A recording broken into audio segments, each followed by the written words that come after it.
Sejumlah nama yang akan bersaing menjadi calon gubernur atau calon wakil gubernur di Pilkada Jawa Tengah 2024 mulai bermunculan. Mayoritas nama-nama tersebut belum pernah berkontestasi di Pilgub Jawa Tengah. Di antaranya ada nama mantan Wali Kota Semarang, sekaligus Kepala Lembaga Kebijakan Pengadaan Barang Jasa Pemerintahan atau LKPP, Hendrar Prihadi. Menurut staf Kepala LKPP, Hendrar Prihadi mengambil formulir pendaftaran sebagai bakal calon Gubernur Jawa Tengah dari PDI Perjuangan. Saya mewakili beliau mengambil formulir pendaftaran, tapi arahannya kami baru diminta untuk mewakilkan mengambil formulir aja, jadi terkait pengembalian dan seterusnya kami belum ada arahan. Sebagai gubernur. Ya. Selain itu, Bupati Klaten Sri Mulyani juga turut meramaikan bursa Pilgub Jawa Tengah. Sri Mulyani ikut mengambil formulir sebagai bakal calon wakil gubernur Jawa Tengah di kantor DPD PDI Perjuangan Jawa Tengah pada Senin 27 Mei 2024. Sri menyebut mengambil formulir sebagai calon wagub agar dapat mendampingi sosok cagup yang akan diusung. Hadir di kantor DPD PDI Perjuangan Jawa Tengah dalam rangka mengambil formulir untuk calon atau bakal calon wakil gubernur Jawa Tengah atau bakal calon dari PDI Perjuangan. Sejauh mana kesiapannya Bu untuk pencalonan itu? Sejauh mana? Ya insya Allah siap lahir dan batin. Kemudian ada sosok Kapolda Jawa Tengah Irjen Ahmad Lutfi.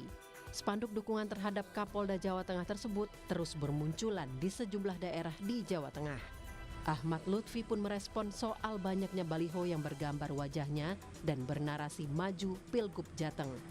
Menurutnya, itu merupakan aspirasi masyarakat.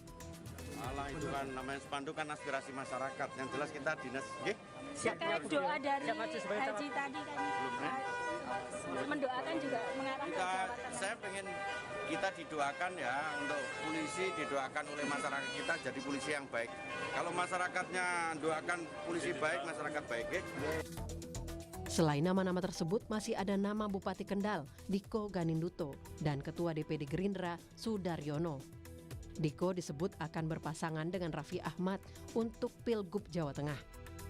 Sementara Sudaryono mulai belusukan ke permukiman warga untuk mencari dukungan.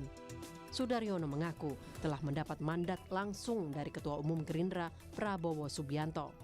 Lalu, apakah nama-nama tersebut akan menjadi debut yang gemilang di Pilkada Jawa Tengah? Kita tunggu saja. Tim Liputan, Kompas TV. Sementara itu, Saudara, Lembaga Survei Parameter Politik Indonesia merilis hasil survei simulasi 3 pasangan calon Pilkada Jawa Tengah 2024. Orang pertama yang paling populer adalah Taj Yassin Maimun yang mendampingi Ganjar pada Pilgub sebelumnya dengan 52,1%. Disusul mantan Wali Kota Semarang Hendrar Prihadi 40% dan Bupati Kendal Diko Ganinduto dengan popularitas 38,1%.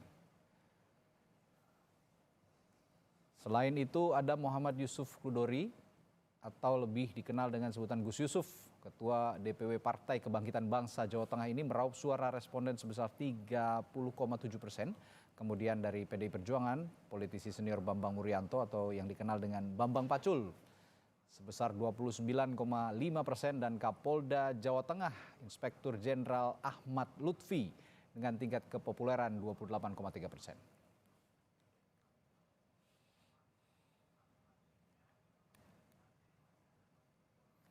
Pemilihan Gubernur Jawa Tengah, pertarungan di kandang banteng.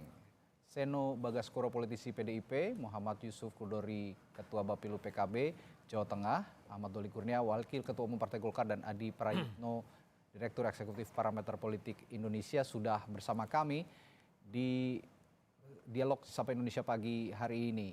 Selamat pagi Mas Adi. Selamat pagi Mas. Selamat pagi Bapak-bapak. Selamat pagi. Oke. Saya ke yang punya survei dulu nih. Ini berarti yang potensi justru nama-nama yang tadi ya Mas Adi dan saya melihat sebelumnya sebenarnya Pilkada Jawa Tengah ini dibandingkan provinsi lain kan tidak terlalu ini ya sebelumnya ya. Masih ada Jawa Timur tuh masih ramai gitu, Jawa Barat itu tiba-tiba Jawa Tengah sekarang Begitu ada nama Raffi Ahmad, kok tiba-tiba ramai begitu kira-kira? Ya, saya kira kenapa saya merilis hasil survei di Jawa Tengah soal Pilgub ya. Karena variabelnya banyak. Pertama, tidak ada petahana. Jadi judul rilisnya itu Jawa Tengah pasca Ganjar dan pasca Gibran. Karena dua orang ini dipastikan itu tidak akan bisa maju di Pilgub. Oleh karena itu, maka pertandingan di Jawa Tengah relatif akan menarik. Karena tidak ada petahana dan kemungkinan besar yang akan bertanding di 2024 itu adalah mereka yang baru pertama kalinya sebagai calon gubernur khususnya. Maka tak mengherankan kalau kemudian nama-nama yang muncul itu adalah seperti Taji Yassin, kemudian ada Gus Yusuf, ada kemudian Hendi, ada Diko, kemudian ada Kapolda Jawa Tengah dan seterusnya dan seterusnya.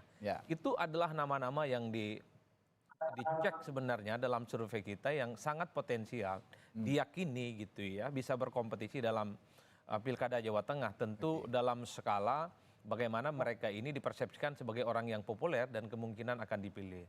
Cuman kan yang menjadi problem menurut saya agak serius, pada level popularitas semua orang yang bertanding di Jawa Tengah itu relatif masih di bawah 60%, Mas. Taji Yassin itu baru di kisaran angka sekitar 58% ya. Padahal beliau itu adalah wakil gubernur dan kemudian saat ini adalah anggota DPD terpilih, tapi memang popularitasnya nggak terlampau tinggi. Begitupun dengan yang lain gitu ya, Mas Hendi, kemudian Gus Yusuf, Diko ini di kisaran angka sekitar 38%, ada 32% dan seterusnya. Kapolda Jawa Tengah itu ya popularitasnya di kisar angka 25 sampai 28 kalau tidak salah ya. Yang ingin saya katakan adalah efek dari popularitas yang rendah itu, maka elektabilitas orang-orang yang muncul di survei ini pun juga rendah. Oleh karena itu dalam rentang waktu 6 bulan ke depan, andai orang-orang ini kemudian dapat tiket untuk maju, tentu pertarungan begitu cukup terbuka. Jadi siapapun sangat potensial akan mengungguli yang lain dan sangat potensial untuk mengalahkan satu sama yang lainnya. Oleh karena itu kerja-kerja politik di sisa waktu ini adalah menjadi pertarungan yang sesungguhnya. Bahwa Jawa Tengah dulu yang dianggap sebagai kandangnya banteng, tentu ini akan menjadi pertarungan yang sesungguhnya. Karena memang harus diakui bahwa nama kader PDIP memang di survei kita itu muncul ada 3 orang. Di situ ada Hendi, bahkan nama Mas Pacul juga muncul. Kemudian ada Mas Jeke kalau tidak salah ya. Ini 3 nama yang menurut saya muncul ya, tapi memang popularitas dan elektabilitasnya rendah. Oleh karena itu ini yang saya kira bahwa pertarungan di Jawa Tengah relatif datar dibandingkan dengan wilayah-wilayah lain. Kalau di Jawa Barat misalnya, Ridwan Kamil itu nyaris tanpa lawan tanding, nggak ada lawan. Seperti halnya di Jawa Timur, Hovifah Seperti halnya di Jawa Timur, Hovifah nyaris tak ada lawan tanding. Begitupun di Jakarta, pasti yang muncul ada nama Anies di situ, muncul juga nama Ridwan Kamil, muncul juga misalnya nama seperti Ahok dan seterusnya dan seterusnya. Jadi namanya itu aja. Di Jawa Tengah relatif banyak wajah-wajah baru. Efeknya adalah nama-nama wajah baru ini tidak inline bagaimana popularitas dan elektabilitas mereka yang menjulang. Oleh karena itu saya mengatakan kemarin di survei waktu rilis, per hari ini tidak ada yang bisa mengklaim siapa yang paling unggul dan siapa yang paling kalah. Jadi saya juga mau tanya siapa yang potensial, ya semua potensial kalau begitu ya kira-kira. Ini saya juga mau tanya nih, Gus Yusuf, dengar suara saya ya? Iya, benar. Ya Gus, Anda punya popularitas menurut parameter politik Indonesia 30,7%. Sebenarnya ya meskipun belum ada yang mencapai 50% seperti kata Mas Adi, tapi ini ya relatif tinggi lah begitu. Ada respons Anda soal ini, soal hasil survei Anda ini? Iya, yang pertama tentu terima kasih ya. Memang sebetulnya kerja-kerja politik kita ini kan sudah lama. Artinya di antara para calon-calon itu, menjadi ketua partai, yang di situ PKB adalah pemenang nomor 2 di Jawa Tengah. Nomor 2 di Jawa Tengah. Meski sampai hari ini kita belum cukup tiketnya, kita masih harus berkoalisi. Dengan 20 kursi dan mesin politik yang ada, saya rasa ini akan sangat membantu pemenangan PKB di Pilgub. Sampai tentu PKB juga punya basis kultur warga Nahdien, keluarga besar NU yang ada di Jawa Tengah. Ya, survei menjadi pemicu semangat aja dari PKB. Terima kasih. Baik. Tapi kalau bicara soal kultur Nahdien, di sana juga ada nama Taji Yassin Maimun nih, Gus. Anda melihat sosok Taji Yassin yang juga masih keluarga Nahdlatul Ulama, bagaimana? Ya hampir sama mungkin kalau kita menengok 5 tahun yang lalu, ketika Gus Yassin berpasangan dengan Mas Ganjar, PKB ini mengusung Sudirman Said dengan Jokowi ya, itu suara nantinya juga ada polarisasi dan yang selisihnya hanya sekitar berapa 10% atau nggak ada lah. Padahal waktu itu Mas Ganjar ingkar gitu. Itu 5 tahun yang lalu masih ketat suaranya. Ya. Oke, masih ada inilah ya, berarti persebaran suaranya masih banyak ya kalau bicara soal Nahdlatul Ulama begitu ya kira-kira. Gus Yusuf. Baik. Ya, Mas Seno, Pak Seno. Ya, Pak Seno. Kalau dari PD Perjuangan, bagaimana? Kan biasanya ini tadi juga sempat disinggung oleh Mas Adi. Ini biasanya kandang banteng, tapi sekarang relatif lebih merata begitu kekuatan politik di Jawa Tengah selepas Ganjar Pranowo tidak menjabat lagi jadi Gubernur Jawa Tengah. Bagaimana respons Anda soal ini?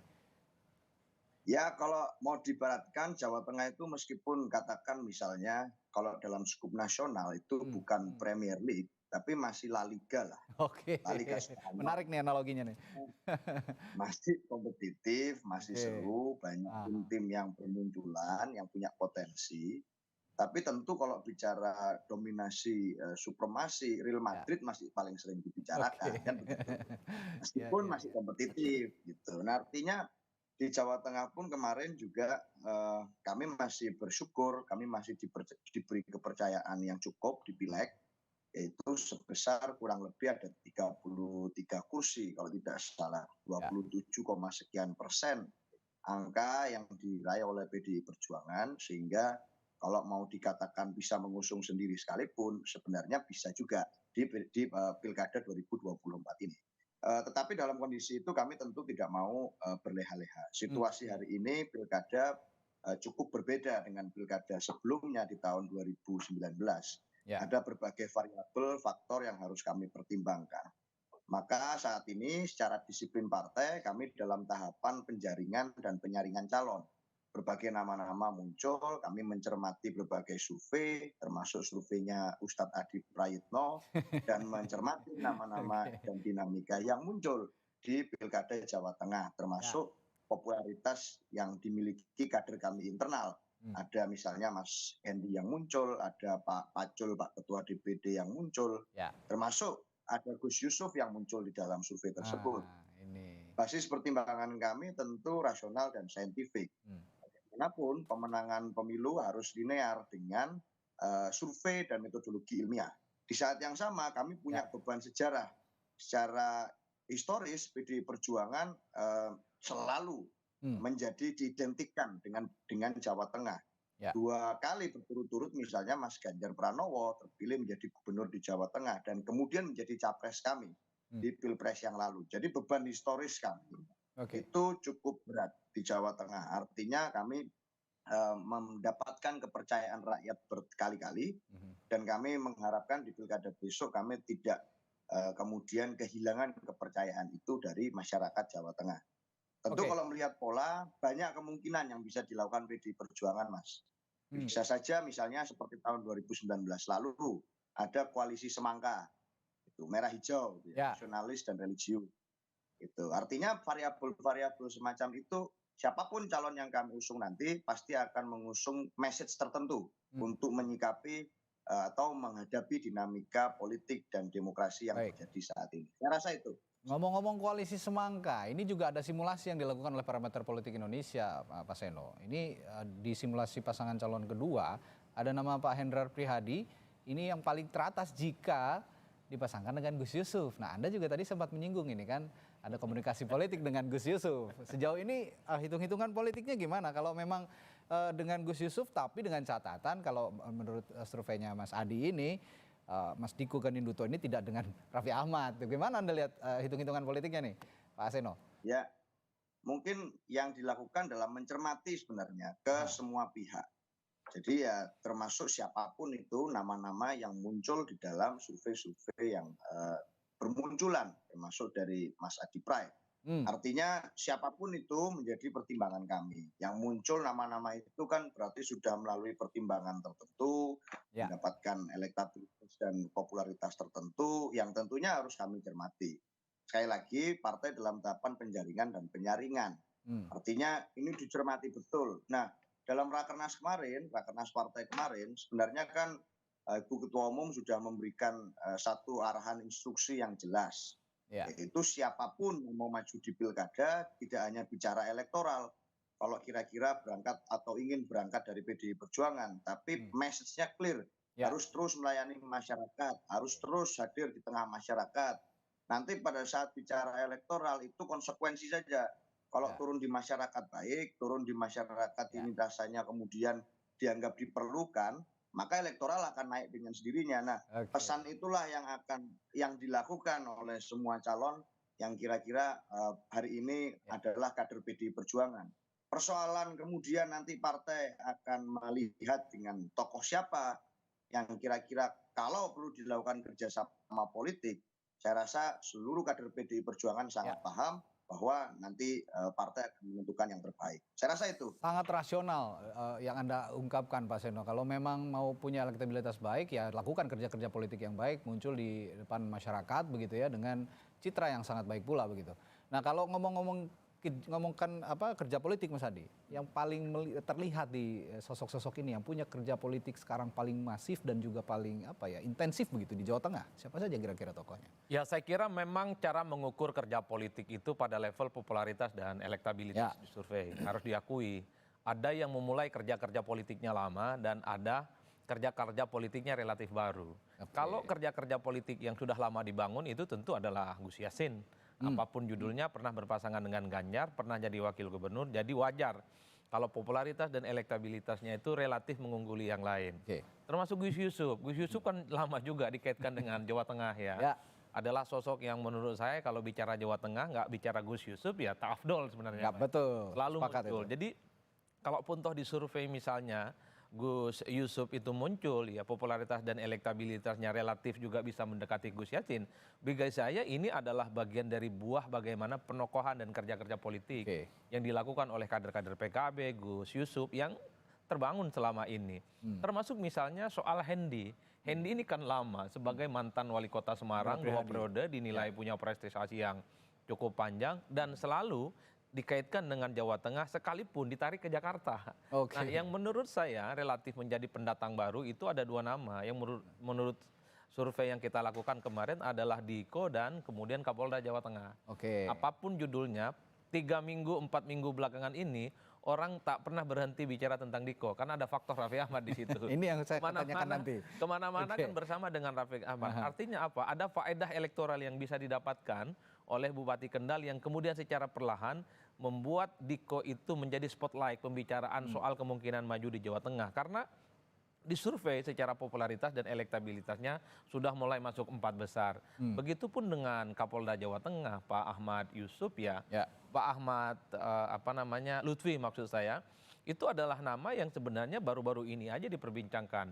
Itu yang kemudian ditambah ada muncul baliho, billboard di mana-mana yang kemudian menegaskan bahwa Kapolda Jawa Tengah sangat mungkin nih dapat tiket untuk maju, termasuk misalnya Ketua Gerindra Jawa Tengah ya Pak Sudaryono, sekalipun popularitas dan elektabilitasnya relatif rendah dibandingkan dengan yang lain, tapi ketika ditanya kepada responden sudah diperbincangkan, sudah muncul dalam benak mereka, ini bagian dari surplus dan kerja-kerja politik yang sebenarnya sudah mulai dibangun. Oleh karena itu, kalau kita ranking 4 besar sebenarnya Mas soal Pilgub Jateng ya ada Gus Yassin, kemudian Gus Yusuf, kemudian ada Hendi dan ada Diko. Nah, kita coba untuk mensimulasikan misalnya Taj Yassin ini tidak masukkan. Kenapa? Karena Taj Yassin kita persepsikan per hari ini adalah anggota DPD terpilih. Rasa-rasanya anggota DPD itu akan jauh lebih dipilih ketimbang maju Jawa Tengah. Kalau dihilangkan variabel Gus Yassinnya, 3 nama besar ya. Ada Hendi, ada Gus Yusuf, kemudian ada Diko. Nah, itu yang kemudian saya sebut 3 besar. Ini variabel survei. Tapi kan dalam pilkada kita tidak bisa menutup mata. Ini soal tiket untuk maju itu penting. Makanya tadi PKB ya kalau mau jujur katanya bisa maju sendiri. Gitu kan? Bisa maju sendiri. Mas Seno ini. Dan PKB juga kita tahu adalah basisnya juga kuat di Jawa Tengah.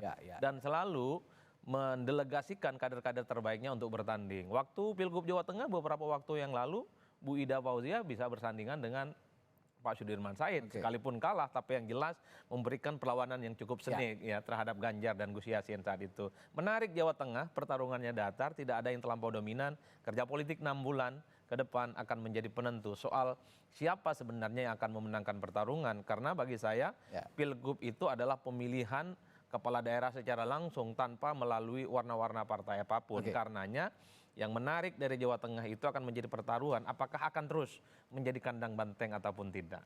Tapi yang saya tertarik juga tadi, pernyataan Mas Hadi. Ada spotlight yang dicuri dalam tanda kutip oleh Diko Ganinduto dengan menggandeng Raffi Ahmad. Saya akan tanyakan ini ke Gus Yassin. Gus, sebelumnya Jawa Tengah ini, Gus Yusuf. Sebelumnya Jawa Tengah ini ada Gus Yusuf, Gus Yassin dan juga Pak Hendi ya, Pak Hendardi. Ini nama-namanya di situ. Ketika ya saya boleh katakan Diko ini ya barulah gitu ya, baru muncul ketika ada Raffi Ahmad begitu yang digandeng oleh Diko. Ini boleh dikatakan kalau istilahnya stole the spotlight gitu untuk Gus Yusuf, Gus Yassin dan juga Pak Hendardi. Saya akan tanyakan ke Gus Yusuf juga, bagaimana stall back the spotlight gitu kira-kira untuk kompetisi yang akan dihadapi di Pilkada Jawa Tengah yang sekarang dicuri oleh dalam tanda kutip oleh Diko Ganinduto. Tapi jangan dijawab dulu Gus. Ini saya harus iklan dulu sebentar, jeda dulu ya Gus ya. Nanti setelah jeda saya akan tanyakan ke Gus Yusuf. Tetaplah bersama kami di Sapa Indonesia Pagi.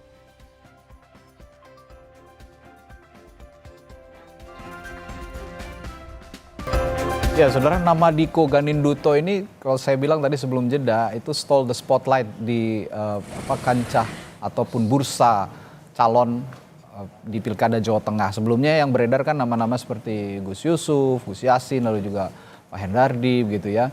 Tapi sekarang Diko ini mencuri perhatian, mencuri spotlight publik dengan berencana menggandeng Raffi Ahmad untuk jadi wakilnya. Saya tanya ke Gus Yusuf nih, Gus, untuk still back the spotlight gitu dari PKB, ada upayanya nggak? Karena memang spotlight itu mau tidak mau penting untuk tadi kerja-kerja politik yang dilakukan untuk dalam rangka pemenangan Pilkada, Gus. Iya, kita sangat menyadari bahwa peran media hari ini menjadi sangat penting juga tadi berbagai upaya-upaya kreatif dari para calon untuk mencuri perhatian, tapi menurut saya tidak sebatas popularitas. Ini memang juga harus mesin politik. Nanti ketika kita sudah masuk di kertas suara, tinggal mesin politik yang akan berbicara di lapangan. Juga di Jawa Tengah itu ada basis-basis kultur yang tersebar menjadi basis-basis militansi dari setiap partai. Contoh seperti punya Mas Heno PDI itu di Solo Raya. Itu siapapun ketika diusung PDI di sana pasti akan kuat lah. Kita di PKB juga punya basis di Pantura, taruh kata seperti di Pekalongan, di Tegal, di Batang, di Kendal. Di kabupatennya Mas Diko saja, ini yang menang PKB, Mas. Ini yang perlu dipahami. Gitu. Ini di kabupatennya Mas Diko gitu. Ya, artinya bahwa kita semua sekarang berpacu membangun popularitas, elektabilitas. Di satu sisi tugas partai ini menyiapkan mesinnya. Perangkat-perangkat variabel pemenangan untuk pilgub ke depan itu loh. Maka saya juga sepakat dengan Mas Heno tadi bagaimana kita membangun komunikasi politik. Karena tentu tidak bisa berjuang sendiri di Jawa Tengah. Tentu kita harus bersama-sama. Maka PKB juga intensif melakukan komunikasi politik, baik dengan Mas Paco, dengan teman-teman PDI, dengan teman-teman Gerindra, teman-teman Demokrat, dengan Pak Pangga, dengan teman-teman Golkar. Kita semua melakukan komunikasi-komunikasi politik untuk bagaimana nanti bekerja sama untuk Jawa Tengah ke depan pasca Mas Ganjar ini agar lebih baik. Jadi kita harus tetap terbuka untuk membangun komunikasi politik. Itu yang menjadi kunci pemenangnya. Kalau mendengar pernyataannya Gus Yusuf, sepertinya simulasi paslon yang kedua dari Mas Andri Prayitno nih akan terwujud nih Pak Hendrar Prihari dengan Gus Yusuf? Karena komunikasinya paling intensif memang saat ini dengan PDI Perjuangan, termasuk membangun kerja-kerja politik di Jawa Tengah, begitu ya Gus? Ya kalau komunikasi politik sih merata lah kita. Rata ya? Sama dengan Mas Pacul. Kalau Mas Pacul itu kalau di Jawa Tengah sudah dianggap ketua kelas itu, paling senior itu. Oke. Kita juga dengan Mas Daryono itu juga intensif, dengan teman-teman Golkar. Kita semua merata, tinggal nanti bagaimana, karena Jawa Tengah sendiri tentu ini menjadi perhatian di tingkat nasional. Ya. Maka kita yang di Jawa Tengah ini kan hanya memberikan gambaran bagaimana peta situasi di daerah. Oke.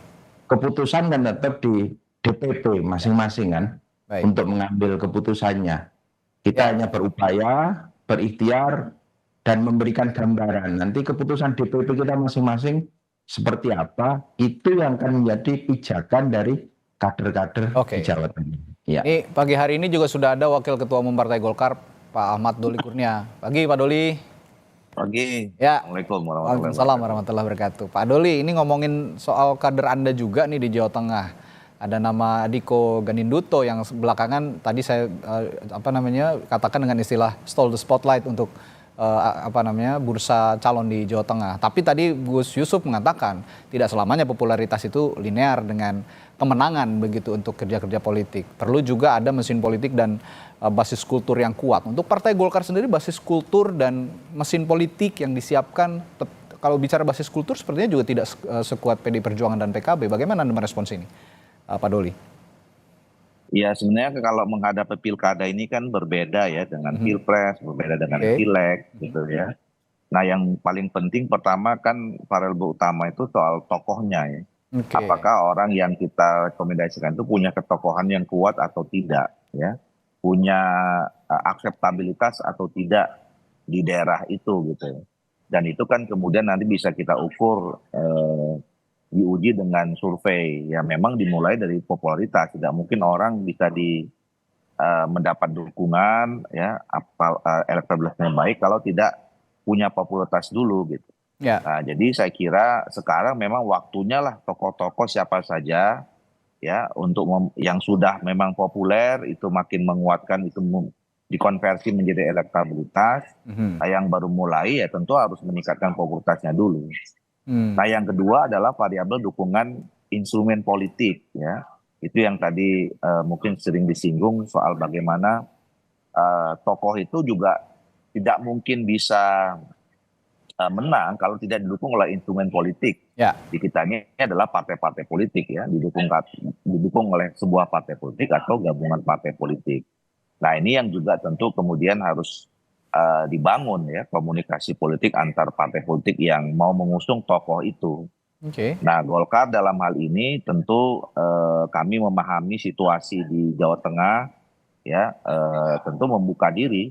Dan saya tadi betul kami juga meminta supaya Ketua DPD kami, Saudara Pangga dan semua jaringan itu berkomunikasi dengan ketua-ketua partai politik di Jawa Tengah ya, supaya kita memang pada akhirnya bersama atau tidak bersama yang paling penting kan menciptakan situasi kondusif dalam pilkada besok dan kemudian menerima siapapun yang nanti akan dipilih ya akhirnya oleh rakyat. Kemudian yang ketiga tentu ya kita tidak bisa menafikan ya situasi sosial budaya kultur di daerah basis itu. Kultur ya. Nah, ya itu kan menjadi bagian pemetaan kita ya. Pemetaan di mana daerah-daerah yang mungkin kita harus lebih intensif membangun komunikasi, melakukan pendekatan sesuai dengan kultur yang berkembang di daerah masing-masing. Ya tadi Gus Yusuf juga sudah sedikit banyak membedah ya. Ke Jawa Tengah itu kan tentu beda ya, utara, selatan, timur, barat itu beda-beda tentu itu. Dan pendekatan kulturalnya juga masing-masing berbeda. Nah memang kemarin pileg dan pilpres itu menjadi semacam simulasi begitu. Buat pilkada buat pilkada simulasi juga dalam kaitan membangun kultur itu ya. Jadi pendekatan yang dilakukan pada saat pileg kemarin dan pilpres mungkin bisa juga menjadi bahan evaluasi pendekatannya apa tepat atau tidak dalam menghadapi pilkada. Walaupun sekali lagi saya katakan political game di pileg dan pilpres itu belum tentu sama di pilkada. Tapi ngomong-ngomong soal simulasi, Pak Doli, Anda juga pasti kan punya data ya berdasarkan hasil dari pileg kemarin itu. Ini kan Jawa Tengah dalam konteks kita bicara pagi ini biasanya dikatakan kandang banteng gitu. Di mana-mana saja yang menurut Golkar kandang banteng itu sudah tidak menjadi kandang lagi begitu pada saat pileg kemarin. Ya saya kira memang pileg kemarin itu memberikan gambaran ya secara umum. Mungkin ada di beberapa daerah terjadi perubahan-perubahan gitu ya. Tapi saya kira jangankan ke pilkada ya, antara pilpres dan pileg saja saya kira itu juga cukup berbeda ya. Banyak juga daerah-daerah yang kita lihat kemarin itu ya. Di pileg itu memang berbasis pada kekuatan partai politik tertentu gitu. Tapi dalam pilpres juga dia bisa berbeda ya pilihannya gitu. Atau juga sebaliknya gitu. Nah, di sini menariknya pemilu tahun 2024 ini yang memang apalagi bukan hanya sekedar di hari yang sama pileg dan pilpresnya, tetapi juga berdekatan dengan pilkada. Ya, ini keunikan dan menariknya pemilu 2024 yang sekaligus serentak semua antara pileg, pilpres dan pilkada secara keseluruhan. Dan ini yang juga menjadi perhitungan masing-masing dalam menentukan strategi di partai politik masing-masing ya. Oke. Baik, Pak Seno, saya juga kembali ke pertanyaan yang saya tanyakan di awal oleh saya ke Pak Doli ini, bagaimana Anda melihat pendapat bahwa seorang sosok yang akan dimajukan dalam suatu kontes politik termasuk pilkada begitu memperhitungkan popularitas, elektabilitas dan akseptabilitas. Menurut Anda kalau tadi saya bertanya ke Gus Yusuf, itu kan popularitas tidak selamanya linear dan kemenangan, harus juga perlu kerja-kerja politik. Sedangkan Pak Doli tadi mengatakan kalau popularitas justru punya peran penting untuk pemenangan. Kalau menurut Anda dari PDI Perjuangan sendiri di Jawa Tengah, bagaimana kira-kira? Ya, tentu semua itu jadi pertimbangan kami, Mas. Makanya saya sampaikan tadi di awal bahwa cara terbaik untuk kemudian membaca sebuah pergerakan dalam konteks peta pilkada tentu adalah membaca hasil metode saintifik, membaca survei. Harus banyak diskusi dengan Ustadz Adi Pray, dengan kemudian mereka yang punya pakaran dalam melihat konteks ini secara ilmiah. Dan kami selama ini juga terbiasa untuk mendorong kader-kader yang misalnya punya rekam jejak baik. Katakan 2 periode yang lalu Mas Ganjar Pranowo yang kita ajukan di Jawa Tengah itu juga sangat moncer di DPR RI. Selain kemudian punya pengalaman panjang di internal partai.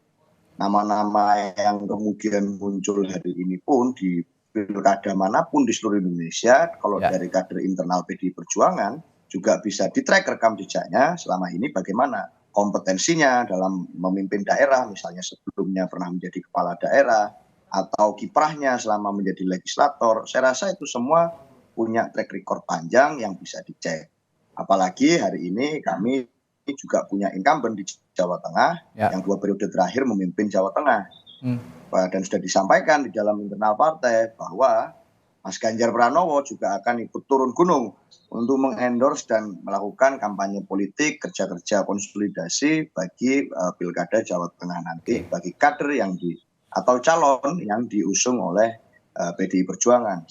Jadi saya rasa selain bicara popularitas, elektabilitas dan akseptabilitas, kami juga memprioritaskan bagaimana dan apa saja prestasi yang pernah dilakukan oleh kader-kader yang nanti akan direkomendasi di dalam Pilkada 2024. Cari yang senior, saya rasa PDI Perjuangan ada banyak nama yang bisa disebut. Cari tokoh-tokoh muda yang kemudian dapat kemudian memimpin suatu daerah, saya rasa PDI Perjuangan juga punya stoknya. Tinggal saya rasa nanti bagaimana komposisi nama-nama tersebut yang hari ini muncul di media itu bisa dimaksimalkan lagi. Karena sekali lagi, saya rasa pilpres, pileg, dan pilkada punya logikanya masing-masing.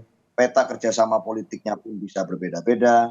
Tapi yang paling penting adalah seberapa itu legacy dari masing-masing nama itu dirasakan oleh masyarakat. Saya rasa itu. Ya, termasuk yang saya tangkap kemampuan untuk dari partai politik untuk mix and match begitu ya, pasangan calon ini juga penting, punya peranan penting untuk pemenangan calon nanti di pilkada. Nah, saya juga akan bertanya ke Mas Seno soal yang sama tadi, soal basis kultur.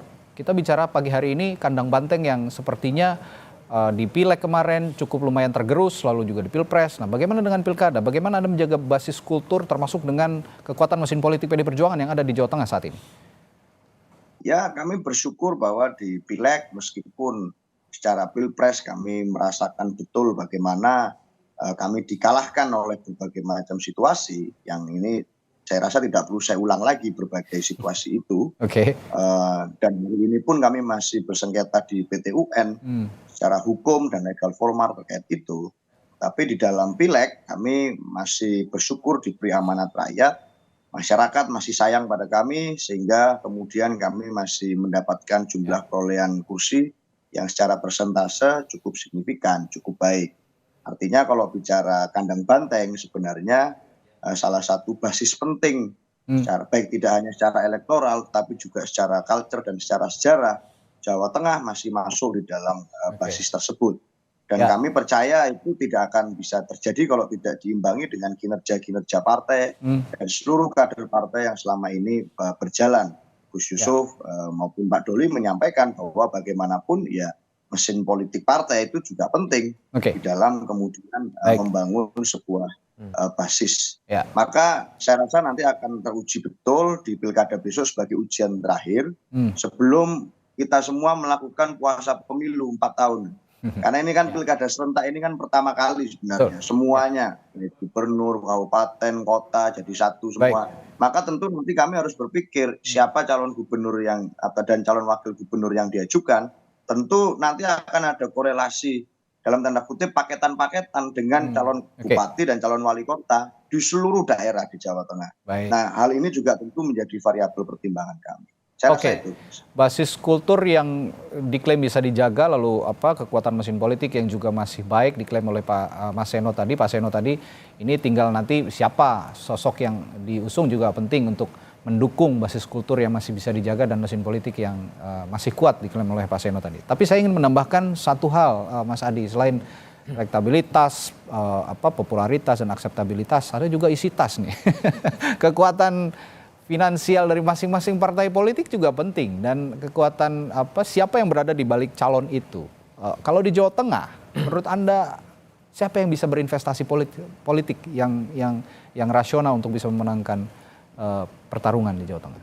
Ya, saya kira memang kalau soal isi tas ya, sebut saja itu soal politik uang. Hampir semua basis pemilih kita di semua provinsi, kabupaten dan kota itu cukup permisif dan dianggap sebagai sebuah permakluman. Betul. Bahkan itu sesuatu hal yang harus dilakukan oleh seorang calon. Sekalipun dalam Undang-Undang Pemilu nomor 7 2017 itu diharamkan, tapi praktek itu kemudian menjadi suatu hal yang nyata, Mas. Tapi saya tidak ingin terlampau jauh mengomentari itu karena siapapun sebenarnya yang bertanding dalam Pilgub di Jawa Tengah, persoalan isi tas mestinya sudah selesai. Sudah selesai. Ini kan pertarungan yang saya kira menjadi battleground di mana selalu dikaitkan dengan potensi jumlah pemilih yang salah satu terbesar di Pulau Jawa. Nah, saya mencoba untuk menggunakan 2 unit analisis soal pilkada. Pertama, pastinya semua partai itu menggunakan survei sebagai parameter kira-kira siapa kader-kader terbaik mereka yang akan diusung. Termasuk soal bagaimana penentuan postur koalisi yang akan dibangun. Itu nggak bisa dibantah tentu saja. Karena pertandingan dalam Pilgub itu tentu bukan hanya sebatas ingin melengkapi pertandingan, tapi targetnya untuk menang. Nah, yang kedua, yang selama ini agak sedikit lupa dilihat oleh publik soal bagaimana elit yang bisa menentukan. Kita tidak pernah tahu bahwa nama-nama yang ada di survei itu sekalipun punya bekal popularitas, sekalipun sudah punya bekal elektabilitas, kita tidak bisa memastikan apakah akan mendapatkan tiket untuk bisa maju. Ini yang kemudian akan menjadi pertarungan. Kenapa? Karena per hari ini ada kecenderungan partai-partai koalisi di Pilpres itu berusaha untuk terus mempertahankan koalisinya ini tetap berpermanen di sejumlah wilayah-wilayah tertentu, terutama wilayah-wilayah yang dianggap kunci dan menjadi penting. Oleh karena itu, tiket ini adalah sebagai satu guidance apakah orang yang sudah punya popularitas dan elektabilitas, dia bisa maju ataupun tidak. Karena dalam praktiknya, begitu banyak nama-nama orang yang menurut survei kelihatan hebat dan kelihatan mantap, tapi tidak bisa dapat tiket. Kan itu sama saja membuat kenapa Nah, pertarungan yang saya sebut di Jawa Tengah ini masih cukup menarik ya, karena variabel 2 itu, Mas. Tapi overall yang saya katakan bahwa sekalipun Jawa Tengah selalu disebut sebagai kandang banteng, ini menariknya tak ada petahana dan nama-nama yang muncul relatif kompetitif semuanya. Ada nama-nama yang menurut saya disebut sebagai debutan itu tadi. Ada Diko, ada kemudian Kapolda Jawa Tengah, yang saya kira tentu akan turut mendinamisasi bagaimana pertarungan yang akan datang. Inilah yang saya kira kita tinggal lihat nih. Kan 3 bulan lagi pendaftaran. Kapan sebenarnya, dan akan kita lihat siapa yang sebenarnya partai-partai akan mengusung jagoan mereka yang akan diusung. Mungkin juga yang ada di survei ini nggak dimajukan, Mas. Dan itu juga akan mempengaruhi konfigurasi politik. Nah, ngomong-ngomong soal konfigurasi, ngomong-ngomong soal waktu yang juga tidak lama lagi sebenarnya ya. 3 bulan kemudian akan pendaftaran dan 6 bulan lagi langsung pilkada serentak, termasuk di Jawa Tengah. Kapan kira-kira hasil survei ataupun elektabilitas yang tampak di hasil survei ini bisa stabil gitu, tampak di muka publik bahwa inilah calon-calon yang sangat potensial untuk diusung di Jawa Tengah? Survei itu kan sebenarnya adalah potret mutakhir terkait dengan bagaimana suasana kebatinan pemilih. Potret hari ini itu bisa berbeda dengan bulan depan bisa berbeda dengan bulan selanjutnya. Itulah yang saya katakan bahwa siapapun yang punya intensi untuk maju, kalau untuk meyakinkan partainya, untuk meyakinkan partai-partai koalisi, memang tujuan utamanya adalah bagaimana stamina politiknya terus dirawat. Kalau hari ini populer, elektabilitasnya sudah mulai muncul, tapi kalau beberapa bulan ke depan jelang pendaftaran itu shutdown, dia itu kemudian berkurang secara signifikan. Jangan pernah berharap akan menjadi sesuatu yang dipertimbangkan oleh partai. Stamina dan kerja politik yang konsisten inilah yang akan diuji. Jangan-jangan memang ini muncul hit and run, muncul ke permukaan karena ada angin yang sedang berhembus. Kalau tiba-tiba anginnya tidak berhembus, tidak muncul lagi ke permukaan, tidak lagi menjadi spotlight, gambar-gambarnya tidak ada, di medsos tidak pernah berbincangkan, maka disitulah sebenarnya partai pasti akan memutuskan bahwa yang mereka usung tentu bukan mereka yang sebenarnya tidak bisa dipertandingkan. Tapi sekali lagi, Mas, saya melihat di Jawa Tengah, salah satu unit analisis dan variabel kuncinya adalah soal elit. Kepentingan elit di Jakarta itu akan menentukan kira-kira siapa yang akan bisa maju ataupun tetap di elit di pusat ternyata yang bisa menjadi penentu. Dan saya setuju dengan Mas Adi. Ini juga Gus Yusuf, Pak Seno dan Pak Doli ini harus jaga stamina politik nih 3 bulan ke depan untuk pendaftaran dan juga untuk 6 bulan ke depan untuk penyelenggaraan pilkada. Saya punya pertanyaan terakhir nih ke Pak Doli, saya agak belum tertanyakan tadi nih. Nama Raffi Ahmad ini sebelumnya sudah disetujui oleh Partai Golkar nih untuk misalnya nanti digandeng oleh kader Anda Diko Ganinduto, Pak Doli. Iya, kami memang dalam beberapa bulan terakhir ini memberikan kebebasan ya kepada masing-masing DPD dan siapa saja yang berminat. Jadi kami membuka diri ya, termasuk saudara Raffi itu, karena dia berkomunikasi dengan saudara Diko, kemudian ya menunjukkan ke publik mereka bersama gitu ya, menunjukkan intensitasnya gitu di Jawa Tengah. Ya kita memasukkan mereka menjadi orang-orang yang kita monitor sekarang dalam survei kita gitu loh. Nah, jadi dan memang saudara Raffi ini selama ini memang punya komunikasi yang bagus juga dengan kita, dengan Golkar gitu ya. Termasuk dengan Kim kayaknya kalau Mas Raffi ini ya, dengan Koalisi Indonesia Maju juga baik komunikasinya. Apalagi Kim ya, apalagi Kim. Nah, jadi bagi kita sekarang tahapnya tahap untuk menilai ya siapa saja yang memang punya kedekatan komunikasi yang baik dengan Partai Golkar. Kita uji sekarang tadi popularitasnya, elektabilitasnya dan akseptabilitasnya. Baik. Ini kalau kemarin, benar tadi saya sependapat dengan Mas Adi, kalau kemarin Jawa Tengah ini landai-landai saja gitu ya, sekarang mungkin justru bisa jadi nilai yang paling seru. Karena kalau ngomongin Jawa Timur, sepertinya agak sulit untuk menandingi Hovifah. Di Jawa Barat agak sulit menandingi Ridwan Kamil. Jawa Tengah ini relatif merata gitu ya Bung Adi, jadi akan sangat menarik untuk ditunggu, disimak bersama bagaimana bursa calon ini bisa menghiasi dinamika politik yang terjadi di Jawa Tengah menjelang Pilkada Jawa Tengah. Terima kasih politisi PDI Perjuangan Seno Bagaskoro, Ketua Bapilu Partai Kebangkitan Bangsa Jawa Tengah Muhammad Yusuf Hudori, Wakil Ketua Umum Partai Golkar Ahmad Doli Kurnia, dan Direktur Eksekutif Parameter Politik Indonesia Adi Praitno telah berbagi perspektifnya. Sapa Indonesia Pagi. Sehat selalu Bapak-bapak, sampai jumpa lagi.